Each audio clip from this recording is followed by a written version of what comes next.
Welcome to K6. Nizamabad, Adilabad, Karimnagar, Medak ఈ ఉమ్మడి జిల్లాలకు సంబంధించిన గ్రాడ్యుయేట్స్ ఎమ్మెల్సీ అంజిరెడ్డి గారు మనతో ఉన్నారు. మొన్న జరిగిన ఏదైతే శాసన మండలి సమావేశంలో ఎలాంటి చర్చలు జరిగాయి, కేంద్ర ప్రభుత్వం ఎలాంటి పథకాలు ఇస్తుంది, రాష్ట్ర ప్రభుత్వం ఎలాంటి పథకాలను అమలు చేస్తుంది తదితర అంశాల మీద మాట్లాడేందుకు మనతో ఉన్నారు. ఒకసారి అడిగి తెలుసుకునే ప్రయత్నం చేద్దాం. నమస్తేనండి. ముందుగా మీరు మొన్న శాసన మండలి సమావేశం జరిగింది కదా, బడ్జెట్ సమావేశంలో మీరు లేవనెత్తిన ప్రశ్నలు ఏంటి, ఎట్లా ఉంది? ఫస్ట్ నిరుద్యోగం. వీళ్ళు ఇచ్చిన కమిట్మెంట్ ఏదైతే 2 లక్షల ఉద్యోగాలు ఇస్తారని మేనిఫెస్టోలో పెట్టారు. చాలామంది ఆశల్లో, ఎందుకంటే గత ప్రభుత్వం బీఆర్ఎస్ ప్రభుత్వం ఏదైతే చేశారో బీఆర్ఎస్ ప్రభుత్వాన్ని 80% వీళ్ళు ఉద్యోగాలు ఇస్తలే. 10 సంవత్సరాల నుండి గ్రూప్ 1 అన్న, మిగతా 1, 2, 3, 4 అన్న ఈ అన్ని ఉద్యోగాలు ఇస్తలేరు. ఉద్యోగాలు ఇస్తారు అనే ఆశతోని వీళ్ళు పెట్టిన మేనిఫెస్టోతోని ప్రతి ఒక్కరు నిరుద్యోగులు, గ్రాడ్యుయేట్స్ ఎవరైతే ఉన్నారో చాలా ఆశలు పెట్టుకొని, అదేవిధంగా బట్టి గారు ఏం చేశారంటే అసెంబ్లీలో ప్రవేశపెట్టి జూన్ 2 నుండి మార్చి 31 లోపల ఇస్తామని చెప్పిన తర్వాత ఈ గ్రూప్ 1 విషయంలో గతంలో ఒక్కొక్కరిని దానికి ఏం చేసి 503 ఇస్తే ఈ వీళ్ళు ఏం చేశారు, ఒక 60 కలుపుకొని 563 ఇచ్చారు. ఇచ్చేసి దీనికి కూడా ఒక్కొక్కరిని చాలా ఇబ్బందులు పడ్డారు. అదేవిధంగా మిగతా 2, 3, 4 ఇవన్నీ ఉన్నాయి. ఏదైతే మిగతా పోలీస్ కానిస్టేబుల్ విషయంలో అయినా, ఎస్ఐ విషయంలో అయినా, అదేవిధంగా మీరు చూస్తూ ఉన్నారు కేసీఆర్ 10 సంవత్సరాలు ఉన్నప్పుడు ఏ ఒక్క హోంగార్డుకు రిక్రూట్మెంట్ ఇవ్వాలి. దాన్ని కూడా నేను డీజీపీ గారికి పోయి రిప్రజెంటేషన్ ఇచ్చిన. ఫస్ట్ మీరు ఉద్యోగాలు ఇస్తారా ఇయ్యారా, లేదని ఒకటి అడిగిన 0 క్యాలెండర్ రిలీజ్ చేయండి. వాళ్ళు మీ మీద డిపెండ్ అయ్యి ఎంతోమంది ఎన్నో ఆశలతోని చాలామంది ఎదురు చూస్తూ ఉన్నారు. సెంట్రల్ లైబ్రరీలో 5-10 మంది ఒక్కో రూమ్లో వండుకుంటూ ₹5 భోజనం చేసుకుంటూ ఉన్నారు. వాళ్ళను ఆదుకోవాలి. లేదా ఎవరన్నా అన్నం పెడతా అంటే మన ఇంటి ముంగట వస్తారు. అన్నం లేదు అంటే ఆడ వెళ్ళిపోయి వేరే దగ్గర అన్నం తినడానికి రెడీ ఉంటారు. నువ్వు అన్నం పెడతా అని చెప్పి వాళ్ళను అట్లనే ఆకల్లో కూర్చుంటే పెడితే ఇది ఎక్కడ న్యాయం? మీరు ఇచ్చిన కమిట్మెంట్ మేనిఫెస్టోలో పెడతారు, మరి అసెంబ్లీ సాక్షిగా పెడతారు, ఇంతవరకు రిలీజ్ చేయకపోయింది. మరో అంశం, ఇప్పుడు ఏదైతే అవుట్సోర్సింగ్ విధానం కూడా మీరు చర్చించారు, ఎట్లా ఉంది? ఇప్పుడు అవుట్సోర్సింగ్ విషయంలో తీసుకుంటే 5,20,000 మంది ఉద్యోగాలు రాష్ట్ర వ్యాప్తంగా. దీనిలో ఏమైందంటే పెద్ద కుంభకోణం. ఇది పెద్ద కుంభకోణం అంటే ఇంతవరకు ఇంత కుంభకోణం ఎక్కడ లేదు. మీరు చూడండి, 5,20,000 మందిలో వీళ్ళు ఇచ్చే పేమెంట్ 21,536 ఇస్తారు. వాళ్ళ చేతికి అందేది 13,500 అందుతుంది. అంటే 8,000 లాస్ అవుతారు. ఈ 8,000 లాస్ అయితే సుమారు 5 లక్షల మంది వేస్తే నెలకు వచ్చి 400 కోట్లు, సంవత్సరానికి వచ్చి 12,48 5,000 కోట్లు. ఈ 5,000 కోట్లు కుంభకోణమైంది. దీని వెనుక ఎవరు ఉన్నారు, దీని పెద్ద చేపలు ఎవరు ఉన్నారు, దీన్ని ఇమ్మీడియట్లీ బేషరతుగా పట్టుకోవాలి, వాళ్ళని ఆదుకోవాలి. అరే పక్క ప్రభుత్వం ఏదైతే ఉందో, పక్క రాష్ట్రం ఉంది, 2018లో జివో 69 ఇచ్చేసి జగన్ ప్రభుత్వం ఉన్నప్పుడు వాళ్ళకి కార్పొరేషన్ చేశారు. నేను అనేది ఏంటంటే, మీరు మొన్న ఆధార్ లింక్ పెట్టారు. ఆధార్ లింక్ పెడితే సుమారు 60,000 మంది డూప్లికేషన్ వెళ్ళి 60,000 మంది 21,000 ప్లస్ 25,000 ప్లస్ 35,000 శాలరీ ఇస్తారు. ఈ దీనిలో మీరు యావరేజ్గా 25,000 శాలరీ అనుకో, 60,000 మంది లెక్క పెట్టుకోండి, 1,200 కోట్లు అది లాస్ కదా. 1,200 కుంభకోణం కదా, అది డైరెక్ట్ కుంభకోణం. అది ఈ డైరెక్ట్ కుంభకోణంలో ఎంత పెద్ద చేపలు ఉన్నాయి, ఎందుకు పట్టుకుంటలేరు దాన్ని? ఈ పట్టుకొని వీళ్ళు 15 సంవత్సరాల నుంచి పనిచేస్తూ ఉన్నారు. ఒక్కరోజు కూడా వాళ్ళు పెన్ డౌన్ చేస్తే అన్ని ఆఫీసులు బంద్ అయిపోతాయి. అవుట్సోర్సింగ్ ఎంప్లాయీస్ ఎవరైతే ఉన్నారో వాటర్ వర్క్స్లో కూడా చాలామంది తీసేస్తూ ఉన్నారు. రెవెన్యూ డిపార్ట్మెంట్లో కూడా చాలామంది తీసేస్తూ ఉన్నారు. ఎవరికైతే తీసేస్తామని కూడా మీరు ఆలోచన వచ్చిందో వాళ్ళు ఎన్నో సంవత్సరాల నుంచి పనిచేస్తూ ఉన్నారు. 5 లక్షల మంది at a time pen down చేసుకొని ప్రభుత్వాన్ని ఇరికారం పెడతారో ఎవరిని తీసేయద్దు. కార్పొరేషన్ అయిన దాకా ఎవరిని తీసేయడానికి వీల్లేదు. తీసేసేయడానికి పెద్ద ఎత్తున ధర్నా చేయడానికి కూడా వాళ్ళు రెడీ ఉన్నారు. వాళ్ళందరూ నాతో సంప్రదింపులు చేస్తూ ఉన్నారు. అవసరమైతే ముఖ్యమంత్రి గారితో నేను మాట్లాడతాను, ఎవరిని ఏ డిపార్ట్మెంట్ వాళ్ళని. ఎందుకంటే నాకు ఇప్పుడే తెలిసింది ఏంటంటే రెవెన్యూ డిపార్ట్మెంట్లకి చాలామంది తీసేశారు. అదేవిధంగా వాటర్ వర్క్స్, ఆర్డబ్ల్యూస్ దాంట్లో పనిచేసే వాళ్ళని తీసేశారు. ఇంకా కొన్ని డిపార్ట్మెంట్లో తీసేస్తూ ఉన్నారు. దయచేసి మీరు ఎవరైతే ఏజెన్సీలు ఉన్నారో మీరు చేసే తప్పు వాళ్ళ మీరు రుద్దొద్దని, 80% ఏమాత్రం అయితే దానికి మూల్యము చెల్లించక తప్పదని డిమాండ్ చేస్తూ ఉన్నాం. అంటే వాళ్ళ మీద డిపెండ్ అయి ఉంది మొత్తం అవుట్ సోర్సింగ్ మీద. ఇప్పుడు మీరు చూడండి, ఏ ఆఫీస్లో అయినా కంప్యూటర్ ఆపరేటర్ కాడికి మొత్తం అదే నడుస్తుంది. ఎందుకంటే ఇప్పుడు గ్రామ పంచాయతీ తీసుకోండి, ఓపీఎస్ అంటారు, జేపీఎస్ అంటారు, out sourcing Panchayat secretary, junior Panchayat secretary. ఆ పంచాయత్ సెక్రటరీ కూడా అవుట్ సోర్సింగ్ ఉన్నారు, ఎంపీడబ్ల్యూ ఉన్నారు. ఇంతమంది పనిచేస్తున్నప్పుడు వాళ్ళని ఏ విధంగా ఆదుకోవాలి? ఈ కాంట్రాక్టు ప్లస్ అవుట్ సోర్సింగ్ ఎత్తేయాలి. ఎత్తేసినప్పుడు వాళ్ళకి ఏమవుతుందంటే, ఇంకో డిమాండ్ చేసినాను, నువ్వు గవర్నమెంట్ ఎంప్లాయీస్కు మంచి స్కీమ్ ఇచ్చినావు, 1,20,000, అది 1,20,00,000 యాక్సిడెంటల్ ఇన్సూరెన్స్. నేనేమన్నంటే, ఈ contract employees, outsourcing employees ఎవరైతే ఉన్నారో 60 లక్షల ఇన్సూరెన్స్ ఇవ్వమని చెప్పాను. ఈ 60 లక్షల ఇన్సూరెన్స్ ఇస్తే వీళ్ళు సెమీ గవర్నమెంట్ లెక్క ఉంటారు, 100% పనిచేస్తూ ఉన్నారు. వీళ్ళు ప్రతి ఒక్కరు వాళ్ళ బాధ ఏంటంటే, ఇదే ప్రైవేటు కంపెనీలో పనిచేస్తే ఇప్పటికల్లా పర్మనెంట్ అయిపోతుండే, నాది 70,000-80,000 శాలరీ అవుతుండే, ₹1,00,000 శాలరీ అవుతుండే, సేమ్ అదే శాలరీ ఉన్నారు. మేము ఎందుకు పనిచేస్తున్నాం అంటే, మా పిల్లలు ఇక్కడనే ఉండి, భార్య పిల్లలు ఉన్నారు, ఇక్కడనే చదువుకుంటారు, ఈ ఇల్లు విడిచిపెట్టి పోలేని పరిస్థితి ఉంది, ఇదే శాలరీకి పనిచేస్తున్నామని అధోగతి ఉన్నారు. మనం ఎట్లయినా వాళ్ళని ఆదుకోవాలని ముఖ్యమంత్రి గారికి రిప్రజెంటేషన్ ఇచ్చిన, ముఖ్యమంత్రి గారు అతి తొందరలో దీన్ని కమిటీ చేస్తున్నారు. సరే, ఇది కమిటీ వేసి, ఎందుకంటే మార్చి వరకు ఉండే, దీన్ని కమిటీ వేసి ఎట్టి పరిస్థితుల్లో కార్పొరేషన్ చేస్తే 5 లక్షల మంది మా ఆదుకున్నట్టయితే మీరు ఇచ్చే శాలరీ ఏదైతే ఉందో డైరెక్ట్ పోతుంది. అదేవిధంగా ఎంటీఎస్ అంటారు, మినిమం టైం స్కేల్. ఎందుకంటే వాళ్ళ గ్యారెంటీ లేకుండా పోతుంది. ఇప్పుడు ఏమైందో, ఒక ఆఫీసర్ ఉంటాడు, ఒక కలెక్టర్ ఉంటాడు, వాళ్ళ ఇంట్లో పని చెప్పి వాళ్ళ మేడం పని చెప్పినా కానీ పని లేదనుకో, ఆడు తెల్లారే తీసేస్తుంది, గ్యారెంటీ లేదు. కలెక్టర్ ఏంటంటే భార్య చెప్పినట్టు ఇమ్మీడియట్గా తెల్లారి తీసేస్తారు. ఇగో ఆర్డీఓ అయినా మిగతా ఆఫీసర్లు, అందరు ఆఫీసర్లు కూడా ఇంట్లో పని చేయలేని పరిస్థితి ఉన్నా కానీ కొంతమంది అందరు డ్రైవర్లు ఉన్నారు. ఏదైనా మొన్న ఒకసారి నో పార్కింగ్లో పెట్టారు. నో పార్కింగ్లో పెట్టిన తర్వాత చాలాని వస్తే అది నువ్వే పే చేసుకోవాలని వాళ్ళు వచ్చి శాలరీ ఎంత, ఏం కదా, మేడం ఏమో స్పీడ్ పోమంటే హై స్పీడ్ పోతే దాని చాలాని వచ్చింది. ఇట్లా నంబర్ ఆఫ్ ప్రాబ్లమ్స్ ఉన్నాయి. ఈ ప్రాబ్లమ్స్ అధిగమించాలంటే వాళ్ళకు జాబ్ గ్యారంటీ కావాలి. కార్పొరేషన్ చేసినారనుకో వాళ్ళకి ఇబ్బంది లేకుండా ఉంటుంది. అదేవిధంగా ఇప్పుడు మొన్న మున్సిపల్ ఎలక్షన్ అయినాయి, గ్రామ పంచాయతీ ఎలక్షన్ అయినాయి. ఈ గ్రామ పంచాయతీ ఎలక్షన్లో 12,000 గ్రామ పంచాయతీలు ఉన్నాయి. ఈ 12,000 గ్రామ పంచాయతీలు మున్సిపల్లో ఇంచుమించుగా 116 ప్లస్ 7 కార్పొరేషన్లు, 119, 7 కార్పొరేషన్లు. దీంట్లో అన్నిటికన్నా ముఖ్యమైనది, మనం ఇల్లు కట్టుకుంటే ఏం కావాలి? ఒక హాలు, ఒక బాత్రూము, ఒక కిచెను, ఇది కావాలి. నేను చెప్పింది ఏంటంటే, నిజామాబాద్ ఉంది, ఆడు బస్ ఎక్కాలంటే ఏడికి పోతాడు? బస్ స్టాండ్కి పోతాడు. ఈ బస్ స్టాండే లేకపోతే ఊరంతా బస్ స్టాండ్. నేనేమన్నంటే, ఇప్పుడు నీకు గ్రామ పంచాయతీ నుండి ట్యాక్స్ ఎక్కువగా కడతా ఉన్నాం మున్సిపల్ కార్పొరేషన్లు అయినాయి. ఈ మున్సిపల్ కార్పొరేషన్ అయినప్పుడు ఏం ఫెసిలిటీ ఇస్తున్నావు? ఎందుకు ట్యాక్స్ ఎక్కువ కట్టాలి? మినిమం ఫెసిలిటీస్ ఎందుకు ట్యాక్స్ ఎక్కువ కట్టాలి? అరే, మున్సిపల్ అయిందంటే దాని సిస్టమ్ ఏంటంటే underground system. Underground drainage system వస్తే ఏ ఇంట్లో అయినా ఒక సెప్టిక్ ట్యాంక్ కట్టకుండా డైరెక్ట్ కనెక్షన్తో ఆడిపోతుంది. నేను ఒకటే అన్న ఏంటంటే, మొన్న మండలిలో మాట్లాడినా, ఇప్పుడు మీరు ఎస్టీపీ కోసానికి, సివరేజ్ ట్రీట్మెంట్ ప్లాంట్ కోసానికి ల్యాండ్ అలొకేషన్ చేయండి 5 ఎకరాలు. అదేవిధంగా డంప్ యార్డ్ కోసానికి 2 ఎకరాలు 3 ఎకరాలు దాని కెపాసిటీని బట్టి ఇవ్వండి. ఇది ఇస్తే, ఇది ఇవ్వకపోతే ఏమవుతుందంటే, నార్త్ సైడ్ డౌన్ ఉంటే నార్త్ సైడ్ పోతున్నాయి, సౌత్ సైడ్ డౌన్ ఉంటే south side, west side down ఉంటే west side, east side down ఉంటే ఈస్ట్ సైడ్. మళ్ళీ రేపు పొద్దున్న నువ్వు ల్యాండ్ అలొకేషన్ చేసి మళ్ళీ ఇవన్నీ pipeline, underground pipeline గ్రావిటీతో పోవాలంటే ఇన్ని కోట్లు ఓడిపెట్టాలి. నువ్వు కొత్తగా మున్సిపాలిటీ అయినావు, మరి దీనికి బాధ్యుడవను? ఈ బాధ్యుడు అది కూడా చేస్తలేరు. నువ్వు కొత్త మున్సిపాలిటీ అయినప్పుడు కేంద్ర ప్రభుత్వం నిధులు ఇస్తున్నప్పుడు అమృత్ స్కీమ్ కింద నిధులు వస్తూ ఉన్నాయి. ఈ అమృత్ స్కీమ్ నిధులు వచ్చినప్పుడు ఒక్కో దగ్గర నీకు ఎస్టీపీ కోసం ల్యాండ్ అలొకేషన్ లేక రిటర్న్ పోతున్నాయి డబ్బులు.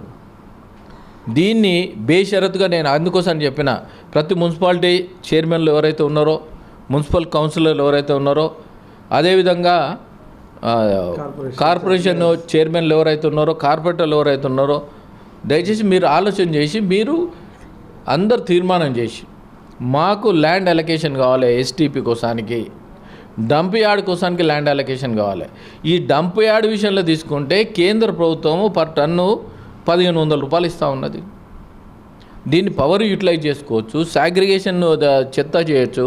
ఈ సాగ్రిగేషన్ చెత్త తీసిన తర్వాత దాన్ని యూటిలైజ్ ఏది వన్ టైం యూజ్ ప్లాస్టిక్ ఏదైనా చేసుకోవచ్చు, లేదా ప్లాస్టిక్తో దానా తయారు చేయొచ్చు, యూటిలైజ్ చేయొచ్చు. ఈ ఎస్టీపీ మనం వచ్చిందనుకో, ఎస్టీపీ వస్తే అందరూ ఆర్గానిక్ కిందకి పోతారు. ఏది పంటల ఆర్గానిక్ కింద పోతారు. ఈ పంటల ఆర్గానిక్ కోసానికి పోతే ఈ స్లడ్జ్ ఎండబెట్టేసి ఆర్గానిక్ కోసానికి మనము యూటిలైజ్ చేయడానికి ఆస్కారం ఉంటుంది. దీన్ని వార్ఫుట్గా 100% మీ ద్వారా ముఖ్యమంత్రి గారు కోరుతా ఉన్నాను. ఎట్టి పరిస్థితుల్లో అన్ని మున్సిపాలిటీలకు, మున్సిపల్ కార్పొరేషన్లకు ఎస్టీపీ కోసం ల్యాండ్ అలొకేషన్ చేయండి, వాళ్ళ సేవ్ చేయండి వాళ్ళను. ఎందుకంటే లేదా డబ్బులన్నీ నువ్వు మళ్ళీ డ్రైనేజ్ పైప్ లైన్ వేస్తే మొత్తం డబ్బులన్నీ మళ్ళీ పోతాయి. ఐడియాలజీ ఏదైతే ఉందో ఐడియాలజీతో మీరు దీన్ని పనిచేయాలని మీ ద్వారా ముఖ్యమంత్రి గారు కోరుతున్నాను. అదేవిధంగా గ్రామ పంచాయతీ విషయంలో తీసుకుంటాం. గతంలో బీఆర్ఎస్ ప్రభుత్వం ఉన్నప్పుడు, కేసీఆర్ ఉన్నప్పుడు చిన్న చిన్న తాండాలు గ్రామ పంచాయతీ చేశారు. గ్రామ పంచాయతీ చేస్తే ఈరోజు విలువలో కొట్టుకుంటారు.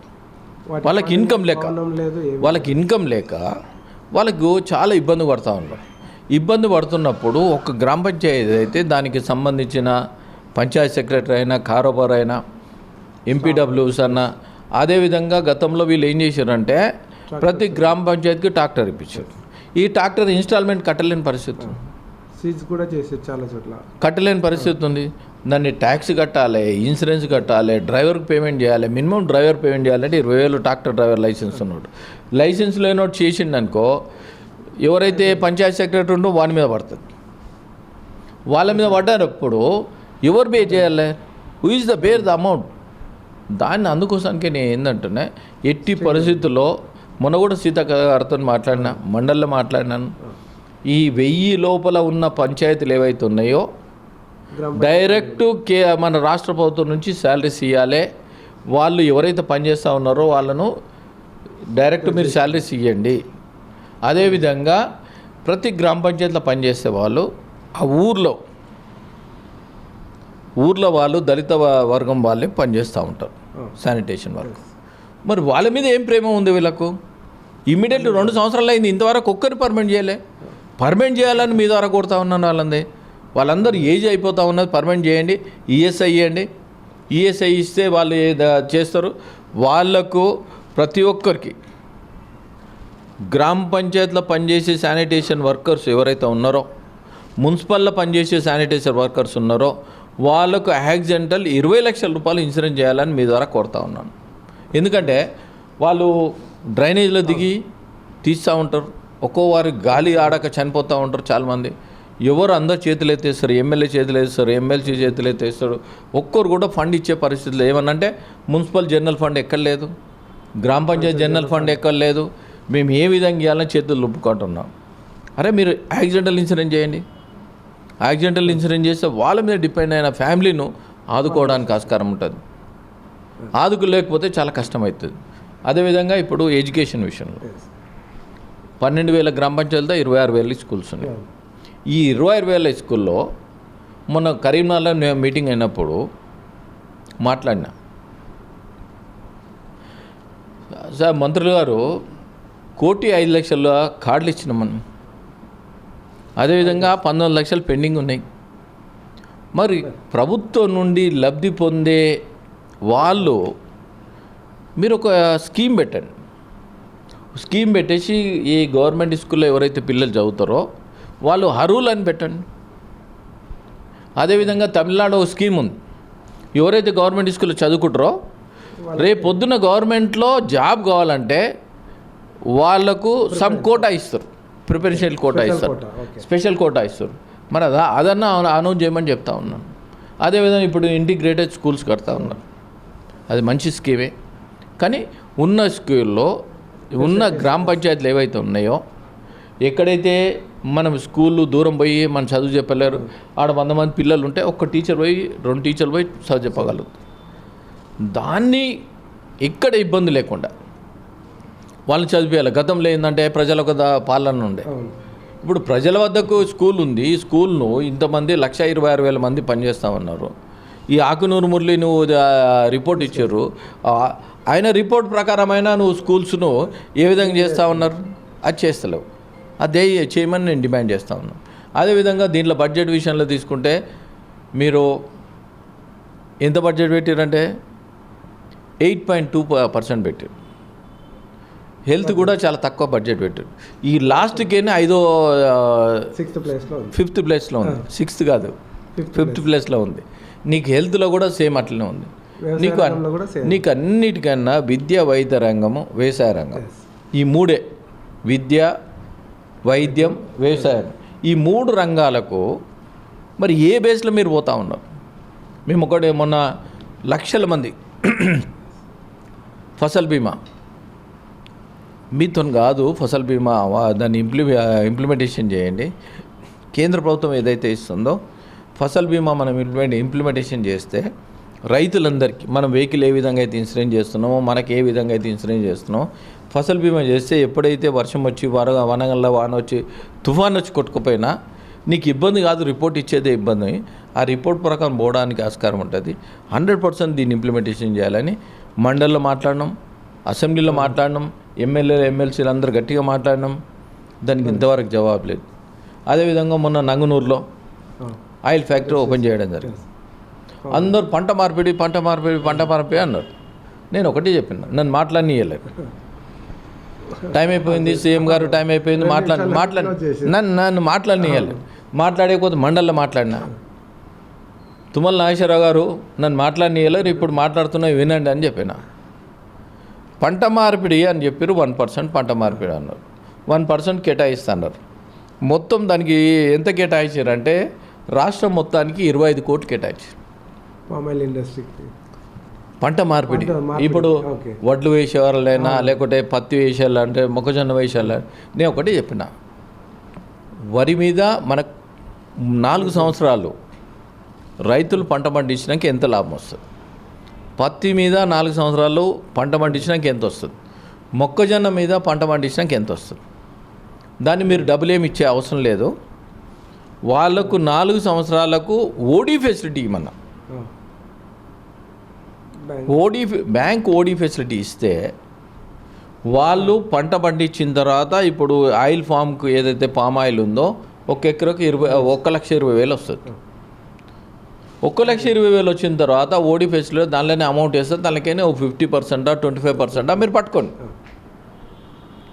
అట్లయితే పంట మార్పిడికి రైతులు రెడీ ఉంటారు. గ్యారంటీ అనేది ఉంటుంది. ఐడియాలజీ ఇచ్చిన దాన్ని ఇంతవరకు ఇంప్లిమెంటేషన్ చేస్తలేరు. అది ఇంప్లిమెంటేషన్ చేయాలని మీ ద్వారా ముఖ్యమంత్రికి కోరుతున్నా, తుమ్మల నాగేశ్వరరావు గారు కోరుతున్నా.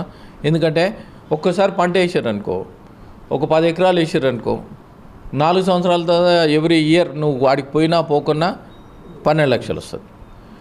దాంట్లో ఇంకొకటి ఏంటంటే కేంద్రం ఎక్కువ సబ్సిడీ ఇస్తూ ఉంది. ఏ పథకాలకు ఇస్తున్నది కేంద్ర ప్రభుత్వం ద్వారా? ఏ పథకాలకు ఇస్తుంది? పామాయిల్ విషయంలో తీసుకుంటే 56 మొక్కలు 1 ఎకరకి వేస్తారు. దాంట్లో ఒక్కో మొక్కకు వచ్చి 200 రూపాయలు అవుతుంది. కేంద్ర రాష్ట్ర ప్రభుత్వాలు మొత్తం కలిసి 180 రూపాయలు సబ్సిడీ వస్తుంది. కేవలం 20 రూపాయలు మొక్క పెట్టుకోవాలి. అదేవిధంగా ఈ 4 సంవత్సరాలకు అంతర్పంట అంటారు. అంతర్పంట ఇంటర్ క్రాప్ వేస్తే వాళ్ళకు 4,200 ఇస్తుంది కేంద్ర ప్రభుత్వం. పెట్టుబడి కూడా వాళ్ళకి వెళ్ళిపోతే కేంద్ర ప్రభుత్వం 4,200 ఇస్తారు. దాన్ని మార్కెటింగ్ చేయమని చెప్తాం. దాన్ని మార్కెటింగ్ చేసి అదేవిధంగా మార్కెటింగ్ చేసారనుకో వాళ్ళు బాగా టర్న్ కానికి ఆస్కారం ఉంటుంది. దీన్ని ఇంప్లిమెంటేషన్ చేయమని. సెల్ఫ్ హెల్ప్ గ్రూప్స్, ఈ సెల్ఫ్ హెల్ప్ గ్రూప్స్లో కేంద్ర ప్రభుత్వం స్కీమ్ తీసుకొచ్చింది, దీదీ లక్పతి అని వాళ్ళ గ్రూప్స్కి ఏవైతే ఉన్నదో 20 lakhs దాకా బ్యాంక్ లింకేజ్ ద్వారా ఇస్తారు. సరే, ఈ ప్రభుత్వం కాంగ్రెస్ ప్రభుత్వం గొప్పలు చెప్పుకొని సంకలు కొట్టుకొని ఏం చేస్తున్నారంటే మేము కోటీశ్వర్లు చేస్తా అంటారు. ఇంద్రమ్మ పథకం కింద కోటీశ్వరులు. నేను ఇక్కడ కోటీశ్వరులు చాలా సంతోషం. ఆడవాళ్ళు కూడా చాలా హ్యాపీగా ఫీల్ అయ్యారు. తులం బంగారం ఇస్తారని హ్యాపీగా ఫీల్ అయ్యారు. అది ఆడనే ఉంటుంది. అది ఒక సినిమాలో ఆడు కోడి ఆడగడతాడు, చికెన్ తింటున్నాను ఫీల్ కావాలంటారు. సేమ్ అదే పద్ధతి ఉంది. దాన్ని ఇంకా వాళ్ళు జీర్ణించుకోపోతున్నారు, ఆడపడుచులందరూ జీర్ణించుకున్నప్పుడు అప్పుడు అర్థమవుతుంది. అంటే ఇప్పుడు రానున్న స్థానిక సంస్థలలో తెలిసిపోతుంది అంటే తెలిసిపోతుంది. ఎందుకు తెలియదు అంటే ఇప్పుడు మోదీ గారు దీతి లేకపోతే అన్నప్పుడు ప్రతి ఒక్కరు లక్షాధికారి కోటీశ్వరులు కావాలంటే ఇప్పటికి వాళ్ళు చెప్పిన ప్రకారం ఏంటంటే 1,00,000 కోట్లకు మేము 50,000 కోట్లు రుణాలు ఇస్తామన్నాం. నేను మొన్న అడిగిన మండల్లో ఏమడిగినా 1,00,000 కోట్లు రుణాలు ఇస్తే 67 లక్షల గ్రూపులు ఉన్నాయి. ఈ 67 లక్షల మంది కోటీశ్వరులు అవుతారని. అయ్యా నువ్వు మొన్ననే ఈ సంవత్సరము 80,000 కోట్లు నువ్వు లోన్ తీసుకున్నావు, మరి ఎందుకు కోటీశ్వరులు అవుతారా అని అడిగినా. సమాధానం లేదు. ఏమనంటే సమాధానం నోటెడ్ అంటే సమాధానం, అంతేగాని సమాధానం లేదు. దాన్ని ఇప్పుడు ఇప్పుడు మీరు ఆడపడుచుల మీద ఉన్న ప్లానింగ్ మరి గవర్నమెంట్ మీద ఎందుకు లేదు? మరి ఏ విధంగా ఇప్పుడు 2 సంవత్సరాలు అయిపోయింది, 2 సంవత్సరాలు 3 నెలలు అయిపోయింది. ఏ ఒక్క ఆడపడుచు అన్న కోటీశ్వరులు అయినా ఒక ఆడపడుచు చూపిమని, వాళ్ళు నేను దేనికైనా రెడీ. ఒక్క ఆడపడుచును వీళ్ళు కోటీశ్వరు చేసినా చూపిమని నేను దేనికైనా రెడీ. విద్యా విషయంలో యూనివర్సిటీలు ఉన్నాయి. గతంలో 11 యూనివర్సిటీలు ఉన్నాయి. చాలామంది నేను చెప్పిన మండల్లో నా పరిధిలో 7-8 ఉన్నాయి. తర్వాత ఇక్కడ కాకతీయ తెలంగాణ యూనివర్సిటీ, తర్వాత జేఎన్టీ యూనివర్సిటీ, తర్వాత శాతవాహన యూనివర్సిటీ, ఇంకా బాసర ఐఐటి, IIIT. ఇట్లా నేను ఒకటే అడిగిన, ముఖ్యమంత్రి గారు మీరు ఎప్పుడు వస్తారు అని ఎదురు చూస్తూ ఉన్నారు విద్యార్థులు కూడా, వీసీ కూడా. ఎందుకంటే అక్కడ 1,000 కోట్లు శాంక్షన్ చేసిన ఉస్మానియా యూనివర్సిటీలో, మరి ఇక్కడ ఎందుకు శాంక్షన్ చేస్తలేవు? మరి ఇదే కేంద్ర ప్రభుత్వము Hyderabad central university, IIT Hyderabad మరి ఎవ్రీ ఇయర్ డబ్బులు ఇస్తూ ఉన్నది. మీరు ఎందుకు ఇయ్యరు? మరి యూనివర్సిటీల మీద ఏమాత్రం ప్రేమ ఉంది? మీరు ఎప్పుడు వస్తారని ఎదురు చూస్తూ ఉన్నారు. మరి ఎప్పుడు పోతారు దీనికి యూనివర్సిటీలకు? కనీసం నా పరిధిలో 6 యూనివర్సిటీలు ఉన్నాయి. 6 యూనివర్సిటీలకు పోతే 6,000 కోట్లు వస్తాయి. దాన్ని ఇప్పుడు టీచింగ్ నాన్ టీచింగ్ ఏదైతే ఉందో 70 to 80% ఖాళీలు ఉన్నాయి. 70 to 80% ఆ ఖాళీలు ఫిల్అప్ చేసి వాళ్ళకి అమౌంట్ ఇస్తా పోతే హైదరాబాద్ అదే యూనివర్సిటీలన్నీ, ఎందుకంటే మేము కూడా గవర్నమెంట్ దాంట్లో చదువుకున్నాం, దాన్ని కాపాడే బాధ్యత అందరిది ఉంది. దాన్ని కాపాడితేనే ఇక్కడ నుంచే హ్యూమన్ రిసోర్సెస్ మన బాగా, ఎందుకంటే బాగా టాలెంట్ పెరుగుతూ ఉంటుంది. టెక్నాలజీ పెరిగింది, ఏఐ టెక్నాలజీ వచ్చింది, కంప్యూటర్ యుగం వచ్చింది. పిల్లలను మనం షార్ప్ ఎప్పుడైతే చేస్తామో ఫారెన్ పోయిన తర్వాత కూడా మన తెలంగాణకు అమౌంట్ వస్తుంది. దాని మీద దృష్టి పెట్టమని చెప్పినాను, విద్య మీద దృష్టి పెట్టమని చెప్పినాం. దృష్టి పెడితే ఆటోమేటిక్ ఏమవుతుందంటే ప్రతి ఒక్కరు చదువుకోవడానికి ఆస్కారం ఉంటుంది. దాన్ని ప్లాన్ చేయాలి, ప్లాన్ చేసుకొని ముందుకు తీసుకుపోవాలి. రైతుల విషయంలో కూడా వీళ్ళు ఏడేసిన గొంగడి ఆనే ఉంది. దానికి ఎక్కడ, ఎందుకంటే గతంలో చూసినావు ఆయన రైతు బంధు అని ఆయన పెట్టి 10,000 ఇస్తున్నాడు, ఈయన 15,000 ఇస్తున్నాడు. రైతు భరోసా అని 12,000 ఇచ్చిండు. 5 దఫాలకు 2 దఫాలే ఇచ్చారు. మరి ఈ దఫా మాత్రం చాలామంది ఎక్కడ అడిగినా కానీ ఒక్కొక్కరికే వస్తుంది, మిగతాకు వస్తలే అన్నారు. మరి సన్నకారు రైతులు ఎవరైతే ఉన్నారో 5 ఎకరాల లోపల మీరు టార్గెట్ చేసుకోండి, ఆ టార్గెట్ ప్రకారం చేయండి. ఆ టార్గెట్ ప్రకారం చేస్తే బాగుంటుంది. అదేవిధంగా ఆడపడుచుల విషయంలో తీసుకుంటే మీరు చూస్తూ ఉన్నారు, ఈ స్కీమ్లు ఆ స్కీమ్లు అని చెప్తా ఉన్నారు. ఆర్టీసీ ఏం తప్పు చేసింది? మీరు గతంలో మీరు ప్రకటించారు, ప్రభుత్వంలో విలీనం చేస్తామని చెప్పారు. 24,000 మంది రిటైర్డ్ అయితే వాళ్ళ అమౌంట్ ఇవ్వలేదు. అదేవిధంగా వాళ్ళ సొసైటీ అమౌంట్ ఏదైతే ఉందో దగ్గర 1,800 కోట్లు, సుమారు 1,800 కోట్లు. ఆ 1,800 కోట్లు కూడా యూజ్ చేసుకున్నాం. మళ్ళీ ఈడ గొప్పలు చెప్పుకొని నేను 9,000 కోట్లు ఇచ్చినానని చెప్తున్నావు. మరి 9,000 కోట్లు ఇచ్చినప్పుడు మరి ఆడపడుచులకు 450 బస్సులు ఖరీదు చేసిన అంటున్నావు. ఇదే మెగా ఇంజనీరింగ్ వాళ్ళకు నడిచినా నడవకున్నా మంత్లీకి ఇంత అమౌంట్ ఫిక్స్ చేశారు.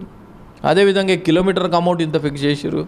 మరి ఆడపడుచులకు ఆల్రెడీ 463 బస్సులు కొన్నావు, మరి ఏ విధంగా కోటీశ్వరులు చేస్తావు, ఎట్లా కోటీశ్వరులు చేస్తావు, దీనికి మంత్రి గారు పొన్నం ప్రభాకర్ గారు సమాధానం చెప్పాలి.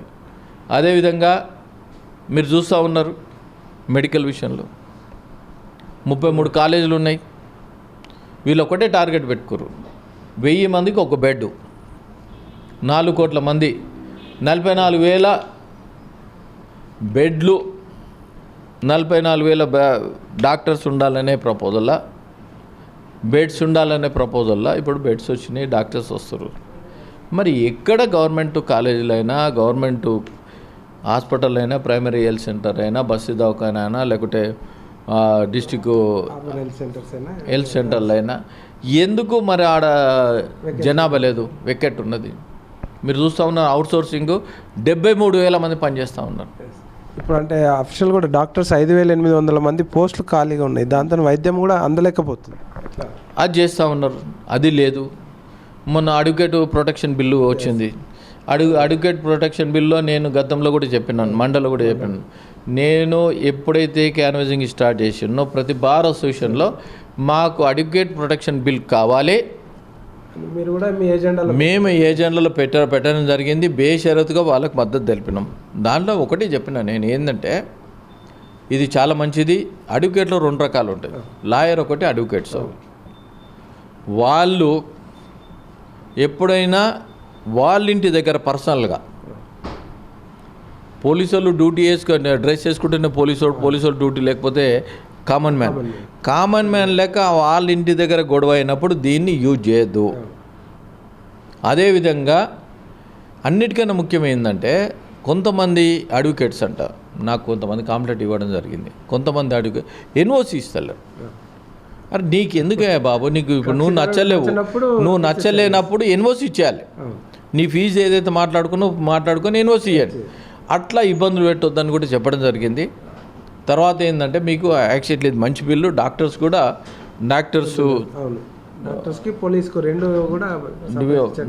కూడా నన్ను అడగడం జరిగింది, అది కూడా విషయం మాట్లాడడం జరిగింది. డాక్టర్స్ ప్రొటెక్షన్ బిల్ కూడా కావాలన్నారు. 100% చేయడానికి ఆస్కారం ఉంది. ఏదైనా ఒకటే గుర్తుపెట్టుకోండి, సమాజంలో మంచి పేరు తెచ్చుకోవాలి. దాని ఒక సిస్టమ్ ఇంప్లిమెంటేషన్ చేసినప్పుడు మన మనుషులే ఫారెన్ పోయి వాడు ఈడుంచొద్దంటే ఆడుంచోడు, చెత్త ఏదైతే కారకం చెత్త పంపించొద్దంటే చిన్న డస్ట్బిన్ పెట్టుకొని చెత్త వేస్తూ ఉన్నారు. అదేవిధంగా ఫారెన్ పోయినప్పుడు ఇక్కడికి పోయినప్పుడు హెల్త్ ఇన్సూరెన్స్, టర్మ్ ఇన్సూరెన్స్ చేసుకొని పోతూ ఉన్నారు. నేను ఒకటే కోరుతా ఉన్నా మీ ద్వారా ప్రజలను, ప్రతి ఒక్కరు హెల్త్ ఇన్సూరెన్సు, యాక్సిడెంటల్ ఇన్సూరెన్స్ మీ తల్లిదండ్రుల మీద భారం పడకుండా 100% ఈ 2 కార్డులు మీరు పెట్టుకున్నారనుకో, ఎక్కడ ఏ హాస్పిటల్ తీసుకుపోయినా, ఎవరైనా ఆటోలో అయినా ఎవరైనా 100 డయల్ చేసినా మీరు తీసుకోపోతారు. దీన్ని మీరు కాపాడుకోవాలి. తల్లిదండ్రుల మీద భారం వేయకుండా దాన్ని చేయాలి. అదేవిధంగా తల్లిదండ్రుల విషయంలో గవర్నమెంట్ ఎంప్లాయీస్కు కంపల్సరీ 10,000 రూపాయలు ఇవ్వాలని చెప్పారు. రాజకీయ నాయకులైనా ఇంకెవరైనా ప్రైవేట్ ఎంప్లాయీస్ వాళ్ళందరూ కూడా 100% దీని ప్రపోజల్లో చేయడం జరిగింది. మేము బేషరతుగా చెప్పడం జరిగింది. గిగ్ వర్కర్స్, ఈ గిగ్ వర్కర్స్ సుమారు ఒక 4 లక్షల మంది ఉన్నారు. ఈ 4 లక్షల మందిలో అది మంచి బిల్లు. అది దానికి ఏంటంటే ఇంతవరకు స్టాంటిటీ లేదు, దానికి ఏంటంటే ఒక చిట్టపత్తాలు లేదు. ఎందుకు చిట్టపత్తా చేశారు మల్టీనేషనల్ కంపెనీ, ఎవడుంటాడో ఎవడిపోతుందో తెలియదు. దానికి 80% తీసుకొచ్చినప్పుడు 100% దాని 2% ఎక్కడైతే బుక్ చేస్తారో ఎవరైతే గిగ్ వర్కర్ ఉంటాడు, ఈ వర్కర్ దగ్గర 2% తీసుకుంటే సపోజ్ 100 రూపాయలు, అది 2% తీసుకుంటే 98 రూపీస్ వస్తుంది. దీంట్లో వీడు ఏం చేస్తాడంటే వీళ్ళకి ఇచ్చే ప్రాఫిట్ 20-30 రూపాయలు ఇస్తాడు. 20 రూపాయలు ఇచ్చిండనుకో, 20 రూపాయలకి 2 రూపాయలు కట్ చేస్తే 18 రూపీస్ అన్నాం అనుకో, వీళ్ళకి 10% కట్ అవుతుంది. వానికి 2% కట్ అయితే వీళ్ళకి 10% కట్. దాన్ని ఒక్కసారి ఆలోచన చేసి 80%లో వర్కర్ మీద ఇబ్బంది పడకుండా, అదేవిధంగా ఈ గిగ్ వర్కర్స్ ఎవరైతే ఉన్నారో 60 లక్షల రూపాయలు ఇన్సూరెన్స్ చేయమని చెప్పినాం. అదేవిధంగా ఈఎస్ఐ చేయమని చెప్పినాం. ఇవన్నీ దాన్ని ప్రపోజల్ చేస్తే బాగుంటుందని కూడా చెప్పడం జరిగింది. ఇంకొకటి ఏంటంటే రవాణా రంగం, ట్రాన్స్పోర్ట్.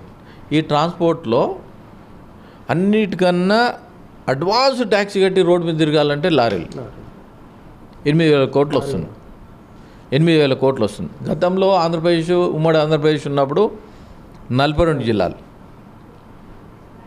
ఆ జిల్లాలకు మన 10 జిల్లాలు ఉన్నప్పుడు మిగతా జిల్లాలు అటుపోయినప్పుడు వాళ్ళ వైశాల్యం ఎంత, మన వైశాల్యం ఎంత, ఇద్దరు తోడు దొంగలు లెక్క చేసి ఎవరు ట్యాక్స్ తగ్గలేడు. ట్యాక్స్ తగ్గకుండా కర్ణాటక చాలామంది పోయారు ఫ్లీట్ ఓనర్సు, మహారాష్ట్ర పోయారు. ఎందుకంటే అక్కడ ఎంత పెద్ద జిల్లాలు, యూపీ తీసుకో ఎంత పెద్ద జిల్లాలు, మహారాష్ట్ర ఎంత పెద్ద జిల్లాలు తీసుకో, ఇట్లా పెద్ద కర్ణాటక తీసుకో ఎంత పెద్ద జిల్లాలు, అన్ని జిల్లాలకు ఇంత ట్యాక్స్ కడుతుంటే ఇంగిత జ్ఞానం లేదు వీళ్ళకు. ఇంగిత జ్ఞానం లేకుంటే మొన్న మండలం మాట్లాడినాను నేను, పొన్నం ప్రభాకర్ గారు 8,000 కోట్లు వస్తుంది, వాళ్ళకి ఏం హెల్ప్ చేస్తలేరు. నో ఎంట్రీ కార్డు అన్న, కనీసం పార్కింగ్ ప్లేస్ ఇచ్చి 5 జాగాల చుట్టుముట్టు మన రింగ్ రోడ్ చుట్టుముట్టు ఎంత అవుతుందో దాన్ని చేయాలని చెప్పినాను. అది చేస్తలేరు. అదేవిధంగా మీ ద్వారా నేను కొత్తగా మున్సిపాలిటీలు అయినాయి ఏవైతున్నాయో వాళ్ళ దాంట్లో టోల్ గేట్ ఉంటుంది. ఓ సెక్షన్ ప్రకారం 100% టోల్ గేట్ ఎత్తేయాలి, అది టోల్ గేట్ తీసేయాలి. హైదరాబాద్ టోల్ గేట్ కూడా జిహెచ్ఎంసీ కింద వస్తుంది. చాలా ఇన్కన్వీనియంట్ అవుతుంది. రింగ్ రోడ్డు దాని సర్వీస్ రోడ్ కంప్లీట్ చేయలేరు. 100% దాన్ని కూడా ఎత్తేసి దాన్ని ముందు తీసుకోవాలి. ఎందుకంటే ఎత్తేసి ప్రజలకు న్యాయం చేయాలని తెలియజేస్తూ ఉన్నాను. అదేవిధంగా ఇప్పుడు టీజీఐసి ఉంది. గతంలో డిఐసి ఉండే, డిస్ట్రిక్ట్ ఇండస్ట్రియల్ కార్పొరేషన్. ప్రతి ఇండస్ట్రియల్ కార్పొరేషన్లో సబ్సిడీ కింద స్మాల్ స్కేల్ ఇండస్ట్రీ సబ్సిడీ కింద ప్రతి ఒక్కరికి ఎస్సీ ఎస్టీ వాళ్ళకు సబ్సిడీ ఎక్కువ ఉండే, బీసీ వాళ్ళకు సబ్సిడీ తక్కువ ఉండే, ఓసీ వాళ్ళకు ఇప్పుడు ఏంటంటే ఓబీసీ అని వచ్చేసింది. వీళ్ళందరికీ సబ్సిడీ కింద వాళ్ళు చేస్తే వాళ్ళు చిన్న ఇండస్ట్రీ పెట్టుకుంటే కొంతమంది వాళ్ళ మీద 10-15 మంది వాళ్ళ దగ్గర పనిచేస్తూ ఉంటారు. అన్ఎంప్లాయ్మెంట్ పోతుందని చెప్పినాం. ఎంఎస్ఎం మీద కింద కేంద్ర ప్రభుత్వం బాగా లోన్స్ ఇస్తుంది. దానికి అటాచ్ చేసుకొని మీరు ఐఐసి ల్యాండ్ ఎక్కడైతే తీసుకుంటారో వాళ్ళు 100% వాళ్ళకు ఈ స్మాల్ స్కేల్ ఇండస్ట్రీ 1,200 గజాలు వాళ్ళకి షెడ్ వేసి దాన్ని ప్లాన్ చేసి, ఇంకా అవసరమైతే నేను శ్రీధర్ బాబుకి చెప్పిన మీరు లీజ్ బేస్ తీసుకోండి.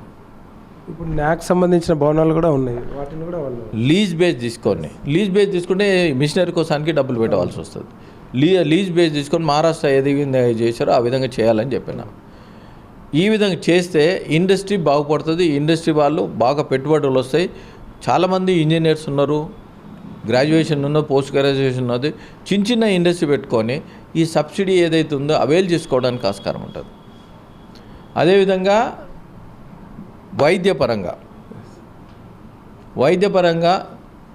మీకు మీ ద్వారా ముఖ్యమంత్రి గారిని లేకుంటే దామోదర్ రాజనరసింహ గారు కోరేది ఏంటంటే, పక్కకు తమిళనాడు ఉంది, ట్రామా సెంటర్స్ ఎక్కువ ఉన్నాయి. తమిళనాడులో మీరు చూడండి ఏంటంటే గవర్నమెంట్ హాస్పిటల్ యాక్సిడెంట్ అయితే ఇక్కడ నుంచి హాస్పిటల్ అక్కడ పోతే జీపీఎస్ సిస్టమ్ ఉంటుంది. ఇమ్మీడియట్లీ వీళ్ళు ఫోన్ చేయగానే అంతమంది డాక్టర్స్ ఉంటారు రెడీగా. ప్రైవేట్ హాస్పిటల్ కన్నా government hospital is doing the very good system. ఆ సిస్టాన్ని ఇంప్లిమెంటేషన్ చేసుకోమని చెప్పినాం. మన ప్రజలు మనం కాపాడాలి. ప్రివెంటివ్ ప్లాన్ చేయండి. ఈ ప్రివెంటివ్ ప్లాన్ చేస్తే చాలామందికి రోగాలు రాకుండా ఉంటుంది. రోగాలతోనే ఎట్లా కాపాడాలని ఉంటుంది. తర్వాత ఏ హాస్పిటల్ అయినా కానీ వాళ్ళందరి సిబ్బంది ఏదైతే ఉందో అది చేయాలి. ఇంకో విషయంలో గవర్నమెంట్ ఎంప్లాయీస్ పనిచేస్తూ ఉన్నారు. ఈ కరప్షన్ లేని వాళ్ళు కూడా కరప్షన్ వైపు మొగ్గు చూపించాలని చాలామంది చూస్తూ ఉన్నారు. నేను చెప్పిన ముఖ్యమంత్రి గారికి, మంత్రులు కూడా చెప్పిన, ఈ గవర్నమెంట్ ఎంప్లాయీస్ ఎవరైతే ఉన్నారో పిఆర్సీ అయినా, డిఏలు అయినా, సరెండర్ లీవ్స్ అయినా, ఇంకా ఇతరత్ర వాళ్ళకి కావాల్సింది ఏది ఈహెచ్ఎస్ స్కీమ్ అయినా, ఈహెచ్ఎస్ హెల్త్ స్కీమ్ ఏదైతే ఉందో నువ్వు ఆరోగ్యశ్రీలుగా కలిపితే ఏముందండి ఆరోగ్యశ్రీ? అరే వాళ్ళు 1.5% డిడక్ట్ చేస్తారు. 530 కోట్లు. ఈ 530 కోట్లు డిడక్ట్ చేసినప్పుడు ఎందుకు మీరు 530 కోట్లు కలుపుతున్నప్పుడు వేరే ప్రైవేట్ కంపెనీకి ఏదైనా ఇస్తే ఆ కార్డు చూపిస్తే కనీసము వాళ్ళ వాల్యూ నిలబెట్టాలని తెలియజేస్తూ ఉన్నాం. రిటైర్డ్ ఎంప్లాయీస్ విషయంలో రిటైర్డ్ ఎంప్లాయీస్లో మేము ధర్నా కూడా చేసినాం. పెన్షనర్స్ కూడా మొన్న చేసి రిటైర్డ్ ఎంప్లాయీస్లో ధర్నా కూడా చేసినాం. 10,000 కోట్లు ఇవ్వాలి. ఈ రిటైర్డ్ ఎంప్లాయీస్ 2 సంవత్సరాల నుంచి డబ్బులు ఇచ్చి ఇవ్వకపోవడం, కోర్టు మొట్టికాయలు వేసిన డబ్బులు ఇవ్వకపోవడం. అరే కొంతమంది అడుగుతారు, గవర్నమెంట్లో పనిచేసి గవర్నమెంట్ ఎంప్లాయీగా ఉండి పనిచేసిన వాళ్ళు వాళ్ళ దగ్గర కమిషన్ అడుగుతారంట. ఇది ఎక్కడ న్యాయమండి? ఏమైనా న్యాయం ఉందా? వాళ్ళ దగ్గర కమిషన్ అడిగితే వాళ్ళు దాచుకున్న అమౌంట్ నువ్వేమి ఇస్తలేవు. వాళ్ళు దాచుకున్న అమౌంట్ భార్య పిల్లలు ఉన్నారు, మన్మరాళ్ళు ఉన్నారు, ఏమైనా తాత పెడతాడని చూస్తూ ఉన్నారు, అమ్మమ్మ పెడతాడని చూస్తూ ఉన్నారు, నానమ్మ పెడతాడని చూస్తూ ఉన్నారు. ఈ రిటైర్డ్ ఎంప్లాయీస్ వాళ్ళు మాత్రం చాలా గోస ఉంది. ఈ గోసను ఏ విధంగా అధిగమించాలి, ఎట్లా అధిగమించాలి అనే రకంగా ఉన్నది. నేను సజెషన్ కూడా ఇవ్వడం జరిగింది. ఈ సిటీ చుట్టూ రింగ్ రోడ్ చుట్టుపక్కల ఏవైతే ఉన్నాయో ల్యాండ్స్ మీరు అక్వైర్ చేస్తూ ఉన్నారు, దాన్ని హౌసింగ్ కింద కన్వర్ట్ చేసి వాళ్ళకు ఒక సగం ఇండ్లు కట్టించేసి సగం పైసలు మీరు బ్యాంక్ లోన్ ఏదైతే తీసుకున్నారో దాన్ని ఇవ్వాలని డిమాండ్ చేసినాం. ఈ విధంగా చెప్పుకుంటూ పోతే యాక్చువల్ ఏంటంటే వీళ్ళు ఒక సమగ్రంగా ప్లాన్ చేసుకొని ప్రపోజల్ చేసుకొని ఊర్లలో గ్రామ పంచాయతీలు ఏవైతే ఉన్నాయో ప్రధానమంత్రి సడక్ యోజన, నరేగా ఫండ్స్, ఈ నరేగా ఫండ్స్ అయితే మొన్న నేను అదే సభకు పోయినుంటి, గ్రామ సభకు పోయినట్టు బానూరులో గ్రామ సభకు పోతే నరేగా ఫండ్స్ అసలు యూజింగ్ లేదు. ఉపాధి హామీ పథకం అట్లనే ఉంది. తర్వాత గొర్రెలకు బర్రెలకు షెడ్లు ఇస్తారు అట్లనే ఉంది. ఫామ్ పాండ్స్ అట్లనే ఉన్నాయి. ఫామ్ పాండ్స్ అయితే ఏమైందంటే గ్రౌండ్ వాటర్ తగ్గకుండా 8x8 మళ్ళీ డెప్త్ 8, 10 ఫీట్లపై 10 ఫీట్లు డెప్త్ 8, 16x16 డెప్త్ 8. దానికి కేంద్ర ప్రభుత్వం నిధులు ఇస్తుంది. ఈ కేంద్ర ప్రభుత్వం నిధులు తీసుకొని యూటిలైజ్ చేస్తారో అది లేదు. అదే మీద సోక్ పిట్స్, ఇప్పుడు మోరీ ఎక్కడి నుంచి అయితే పోతుందో మోర్ ఎండ్ దగ్గర ఈ డ్రైనేజ్ వాసన రానకుండా సోక్ పిట్స్ వేస్తారు. దానిలో బొగ్గు, ఇసుకే అవన్నీ వేస్తారు. అరే ఏమైనా యూటిలైజ్ చేస్తారంటే ఎవరు నోరు తెరుస్తారు, ఎక్కడ ఈసారి స్కీమ్ అంటారు. అదేవిధంగా కేంద్ర ప్రభుత్వం 15th ఫైనాన్స్ అమౌంట్ వస్తుంది. టైడ్ అన్టైడ్ నిధులు ఉంటాయి. ఈ అన్టైడ్స్ నిధులు ఏవైతే ఉన్నాయో ఈ వాటర్కు డ్రైనేజ్ కోసం యూజ్ చేయాలి. ఈ టైడ్స్ నిధులు ఉన్నాయో వేరే దానికి యూజ్ చేయాలి. ఇట్లా చెప్పుకుంటూ పోతే ఏమైందంటే కనీసం మ్యాచింగ్ గ్రాంట్ లేదు. ఎవరన్నా సరే కాంగ్రెస్ పార్టీ ఉంది, స్పెషల్ డెవలప్మెంట్ ఫండ్ ఉందా, అది లేదు.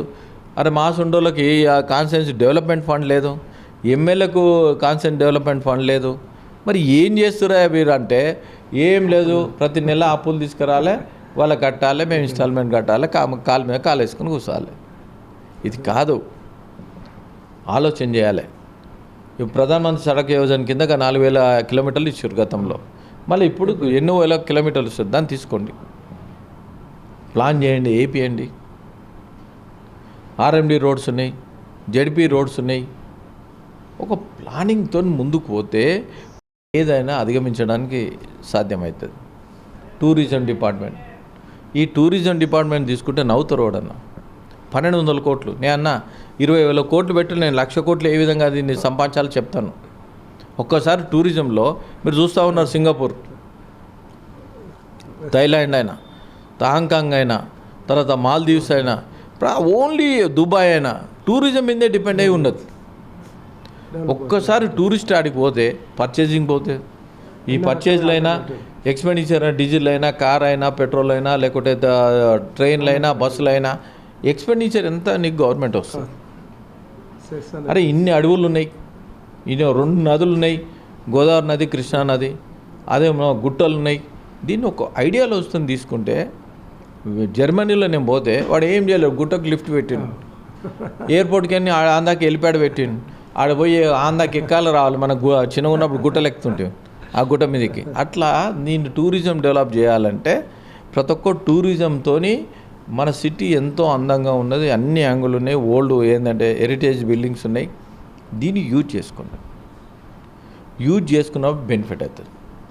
ఇంకా అన్నిటికన్నా ముఖ్యం ఏంటంటే ఫైర్ డిపార్ట్మెంట్లో నేను అడిగినా, మరి ఏ బేస్లో మీరు ఫైర్ డిపార్ట్మెంటు అన్ని అంతరాలకు 12 అంతరాలకు 12 ఫ్లోర్లు ఎక్కడానికే నీకు ఫైర్ లేకపోతే గతంలో ఒక 6 నెలల కిందనో 8 నెలల కిందనో ప్యారేజ్ దగ్గర ఒక IT company short circuit fire అయితే ఆడపిల్లలందరూ కలిసి ఒక బాత్రూంలో ఉంటే 8 మంది చనిపోయారు.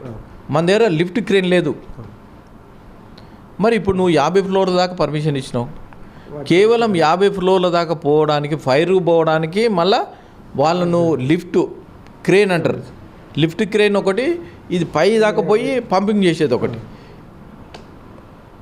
బాంబేలో, బెంగళూరులో ఉన్నాయి, ఢిల్లీలో ఉన్నాయి, ఢిల్లీలో ఉన్నాయి. మరి లేనిది నువ్వు ఏ వేస్లో వస్తావు? రేపు పొద్దున జరగరాని ఇన్సిడెంట్ జరిగితే గవర్నమెంటే బాధ్యులు కదా. మరి గవర్నమెంట్ బాధ్యులు ప్రాణాలతో చెలగాట మారుతున్నావా?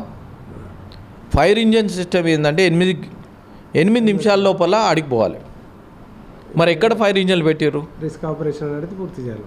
ఎక్కడ ఫైర్ ఇంజన్లు పెట్టారు? ఏ విధంగా పోతా ఉన్నారు? ఎక్కడ పోతలేదు. ఏముందంటే దున్నపోతు మీద వాడమంటే ఉందండి ఐడియాలజీ. ఇప్పుడు దుబాయ్ పోయినా, దుబాయ్లో ఈ 50 ఫ్లోర్స్ బిల్డింగ్ ఏదైతే ఉందో దానిలో ఏంటంటే ఈ 10 ఫ్లోర్లకు ఒక బేస్ తయారు చేస్తారు. 10 ఫ్లోర్లకి ఒక బేస్ తయారు. ఆ 10 ఫ్లోర్ల మీద ఏదన్నా ఇన్సిడెంట్ జరిగిందనుకో వీళ్ళని తీసుకొచ్చి కింద పెడతారు. ఒక్కరు కూడా గ్యాస్ సిలిండర్ వాడనియరు. గ్యాస్ సిలిండర్ ఎందుకు వాడనియరు అంటే అడిగినాను, ఎందుకు వాడనియరు అంటే ఒకవేళ ఫైర్ అయ్యి బ్లాస్ట్ అయితే బిల్డింగ్ మొత్తం కొలాప్స్ అవుతుంది. అందుకోసం ఎలక్ట్రికల్ స్టవ్ వాడతారు. మరి గవర్నమెంట్ ఏం ఆలోచన చేస్తుంది? కొత్త ఐడియాలజీ ఎందుకు చేస్తుంది? ఏం ఆలోచన చేస్తుంది గవర్నమెంట్? మరి ఇంతమంది ఆఫీసర్లు ఉన్నారు, ఐఏఎస్ ఆఫీసర్లు ఉన్నారు, మరి వాళ్ళు ఏం చేస్తూ ఉన్నారు? మరి 2047 $3 trillion అది ఇది అని ఫ్యూచర్ సిటీ అని చేస్తూ ఉన్నారు. మరి ఫ్యూచర్ సిటీ అని చేస్తూ ఉన్నప్పుడు ఐడియాలజీ తీసుకోండి. అండర్ గ్రౌండ్ కేబుల్ చేస్తున్నావు, మరి ఫండ్ ఎక్కడ అలొకేషన్ చేయలేవు. ఇవన్నీ చెప్పుకుంటూ పోతే చాలా ఉన్నాయి. దీనికి ఒక రోజు మొత్తం పడుతుంది. నీకు రైతుల విషయంలో అయినా, ఆడపడుచులో అయినా, వృద్ధుల విషయంలో అయినా, వృద్ధులకు నువ్వు ఇద్దరికి ఇస్తా అని చెప్పినావు. కనీసం ఈ 2000 ఇద్దరికని ఇవ్వండి పెన్షన్. 4000 పెంచుతావు, అది పెంచలేవు. ఏదో నువ్వు చేయండి. చాలామంది ఆశలతో చూస్తూ ఉన్నారు, ఎదురు చూసి చనిపోతూ ఉన్నారు వాళ్ళు. ఇవన్నీ మీరు ప్లాన్ చేసుకొని ఏదైతే ఇచ్చిన కమిట్మెంట్స్ ఉన్నాయో ఆ కమిట్మెంట్ ఫుల్ఫిల్ చేయాలని చేసినప్పుడే మీరు నిజమైన కాంగ్రెస్ ప్రభుత్వం అంటాం. దీన్ని ప్లాన్ చేయండి. మొన్న ఇప్పుడు టెంపుల్ కారిడార్ చేస్తున్నారు. నేను మొన్న అడిగిన, మరి టెంపుల్ కారిడార్ చేస్తున్నప్పుడు ఏ గుడికి ఎక్కువ జనాభా వస్తారు, ఏ గుడికి ఏ విధంగా వస్తున్నారు అనాలిసిస్ చేసుకోండి. కొండగట్టు ఆలయం ఏమని చెప్పినాను. కొండగట్టు ఆలయంలో ప్రతి ఒక్కరు హనుమాన్ భక్తులు, కొన్ని లక్షల మంది భక్తులు. నేను జైత్యాల పోతున్నప్పుడు నడుచుకుంటూ పోతాను. ఉత్తర తెలంగాణ అంతా దాన్ని ఇమీడియట్లీ చేయమని చెప్పాను. సానుకూలంగా స్పందించారు, అది ఇస్తా అని చెప్పారు. చాలా సంతోషం. మీ ద్వారా కూడా ముఖ్యమంత్రికి ధన్యవాదాలు చేస్తున్నా, ఎందుకంటే అది తొందర కారిడార్ చేసినప్పుడు. అదేవిధంగా ఇప్పుడు పుష్కరాలు వస్తున్నాయి. ఏదన్నా స్టాండర్డ్ పని చేయండి, అన్స్టాండర్డ్ పని చేయకండి. ఈ స్టాండర్డ్ పని చేస్తే రేపు పొద్దున గవర్నమెంట్ బెనిఫిట్ అయ్యేటట్టు ప్రపోజల్ పెట్టండి. దాన్ని ముందు తీసుకుపోండి. ముందు తీసుకుపోయిన బాగుంటుంది. ఎలక్ట్రిసిటీ విషయంలో తీసుకుంటే కొన్ని చాలా అప్పులు ఉన్నాయి. ఈ అప్పులది 80% నేను ఒకటే అన్నా, అరే చాలామంది ఓల్డ్ సిటీలో అయినా, తర్వాత ఈ గీతము కాలేజీలో అయినా 135 కోట్లు కట్టాలి. ప్రతి ఒక్కరు ఓల్డ్ సిటీలో డాగులు వేస్తారు. అది కాకుండా ప్రైవేట్ వాళ్ళని ఇవ్వండి. లేదా పిఎం కుసుమ్ స్కీమ్స్ ఉన్నాయి, సోలార్ యూజ్ చేసుకొని ఆ 200 యూనిట్లు ఫ్రీ అవుతుంది. తర్వాత ఏంటంటే బైబ్యాక్ మనకు అమ్మడానికి ఆస్కారం ఉంటుంది. దాని ప్రపోజల్ చేసుకొని, ఎందుకంటే గ్రిడ్కి ఇచ్చినాం అనుకో చాలా, ఎందుకంటే 78,000 రూపాయలు సబ్సిడీ ఇస్తుంది పిఎం కుసుమ్ కింద. ఈ ప్లాన్ చేయండి అని చెప్పిన. ఇంద్రమ్మ వెళ్ళే విషయంలో ఒకటే అన్నాను, కేంద్ర ప్రభుత్వము ప్రధానమంత్రి ఆవాస్ యోజన కింద 1,26,00,000 ఇండ్లు శాంక్షన్ చేసింది. ఈ 1,26,00,000 ఇండ్లు శాంక్షన్ చేసినప్పుడు పక్కా ఆంధ్రప్రదేశ్ ప్రభుత్వం ఏదైతే ఉందో 19,55,000 ఇల్లు శాంక్షన్ తీసుకుపోయింది. అరే మీకేమి ఇబ్బంది అయిందా బాబు? మీకేమి ఇబ్బంది అయింది? మరి అందరికి ఇండ్లు కట్టి ఇస్తున్నావు. 20,000 కోట్లు బడ్జెట్లో పెట్టినావు. 20,000 కోట్లకు 5,000 కోట్లు నువ్వు యూజ్ చేసినావు. మరి మిగతా అమౌంట్ మళ్ళీ క్యారీ ఫార్వర్డ్ చేస్తా ఉన్నావు. అసలు బడ్జెట్ చూస్తే తెలిసినోడికి జుట్టు విక్కోవాలి, తెలియని వాళ్ళకి ఇంత బడ్జెట్ పెట్టారు అంటారు. ఈ బడ్జెట్ తీసుకొని మరి ఏ మాత్రం ఎన్ని ఇళ్ళు శాంక్షన్ అయినాయి, ఎన్ని ఇళ్ళు అండర్ కన్స్ట్రక్షన్ ఉన్నాయంటే 2,62,000 ఇళ్ళే అండర్ కన్స్ట్రక్షన్ ఉన్నాయి. మరి ప్రతి కాన్స్టిట్యున్సీకి 3,500 ఇస్తాను, 3,500 ఇస్తాను. 119 కాన్స్టిట్యున్సీలు లెక్క పెట్టుకోండి. 100కే 3,50,000, 20కి మళ్ళా 70, 4,50,000 అవుతుంది. ఎక్కడ మరి 4,50,000కి ఎక్కడ ఇప్పుడు కేంద్ర ప్రభుత్వం ఇస్తూ ఉంది, ప్రధానమంత్రి ఆవాస్ 1,75,000 ఇస్తూ ఉంది. తర్వాత పనికి ఆహార పథకం, అదేమంటారు పనికి ఆహార పథకాన్ని ఇది ఏమంటారు దాన్ని, పనికి ఆహార పథకం కాదు, పని చేయడానికి రోజ్గార్ యోజన ఉంటుంది కదా, దాంట్లో రోజ్గార్ యోజనలో కనీసం 200 రోజులు పనిచేస్తే 62,000 వస్తుంది. మళ్ళీ తర్వాత టాయిలెట్ స్వచ్ఛ భారత్ కింద టాయిలెట్ 12,000 వస్తూ ఉన్నాయి. 1,75,000 మేము ఇస్తూ ఉన్నాం. 2,50,000 అవుతున్నాయి. ఇంకా 2,50,000 ఇవ్వడానికి బాగా ఇబ్బంది పడుతూ ఉన్నారు. రెంటల్ లెవెల్ దాకా మళ్ళీ రూఫ్ లెవెల్ అయినాక పేమెంటు, అందరు పేమెంట్ ఇచ్చేయండి. నేనేమంటున్నా, గరీబులకు ఇస్తా అంటే ఇవ్వండి, లేదంటే లేదు. దాన్ని ప్లాన్ చేసుకొని ముందుకు పోవాలి. అదేవిధంగా మీరు అన్నిటికన్నా ఇంకొకటి ఏంటంటే ఫీజు రియంబర్స్మెంట్. విద్యార్థులకు అసలు ఫీజు రియంబర్స్మెంట్ చాలామంది విద్యార్థులు కాలేజీలో పోయి అక్కడ సర్టిఫికెట్ లేక, పైకి చదువు లేక, వాడు కాలేజీ వాడు ఏమవుతాడు, నాకు సర్టిఫికెట్ పైసలు ఇస్తానే ఇస్తాను. మరి రాష్ట్ర ప్రభుత్వం మాకు రావాలి, 10,000 కోట్లు రాలేదు, ఆ డబ్బులు కట్టేసిపోండి, మళ్ళీ మీకు వచ్చినప్పుడు ఇస్తామంటారు. వాడు ఇచ్చేది లేదు, సచ్చేది లేదు. ఒకటే చెప్తా ఉన్నాను, వాళ్ళని ఆదుకోవాలి. ఈ స్కిల్ డెవలప్మెంట్ ప్రపోజల్ తీసుకుపోవాలంటే వీళ్ళు పై చదువులు చదువుకోవాలంటే 80% ఫీజు రియంబర్స్మెంట్ అమౌంట్ ఇవ్వాలి. ఈ బర్నింగ్ ఇష్యూస్ ఏంటంటే ఫీజు రియంబర్స్మెంట్ ఒకటి, అవుట్సోర్సింగ్ ఒకటి, అదేవిధంగా అన్ఎంప్లాయ్మెంట్ ఒకటి.